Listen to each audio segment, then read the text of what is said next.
Lloyd, a dumb question, Lloyd. When did old gums being ripped from their roots by floods like this and falling into the river, when did that become environmental policy? That's right, Alan. We're seeing lots of things that don't make any sense to people on the ground within our community. When first explorers were here, they talked about the forest here being like park-like. They could actually gallop horses through them and get horses and gigs, and now we're seeing them getting really overgrown, and we actually need an active management, and forestry is a part of that. You've forecast and warned of the damage the Murray-Darling Basin Authority is doing each year with massive movements of environmental flows, stripping back bank strength.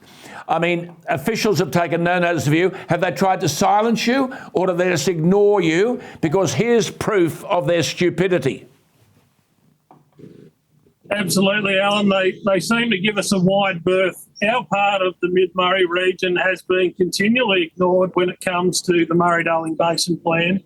A lot of the water that they purchased back was purchased from our regions of southern New South Wales and northern Victoria because we were already licensed, we were already metered, and we had things that they could purchase.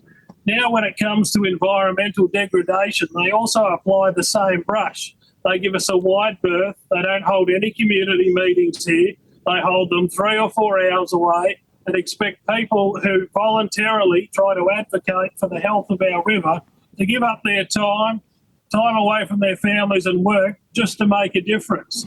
At the end of the day, they're paid huge sums of money to actually protect the river and ensure a sustainable basin, and we're not seeing that, Alan. Well, look at that, my viewers are watching water everywhere now. This is the guts of it.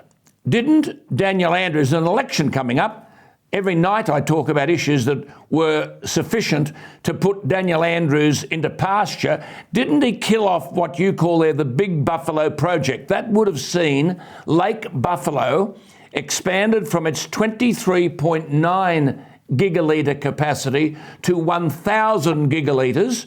That would make it the biggest dam built in Australia. Daniel Andrews killed it off, but the land around Lake Buffalo was always set aside for a future project to create Big Buffalo.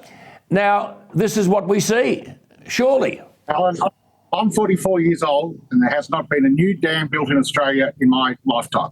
And Big Buffalo was nearly 15 years in the making, from the environmental studies to the changes of state government back to state government. John Brumby got it going, Ted Bailey gave it the tick, and it was just to be finalised. And Daniel Andrews has buried 3 reports, sent it out to pasture. It's only costing $3.9 billion to build. And the water savings in it alone could shut the diesel plant down in Melbourne, which is a union haven, and the water that come down the whole system this year, all of that could have gone into Big Buffalo and we would have had very minor flooding instead of this catastrophe. And that's where people should be asking where the bloody hell I agree. this project.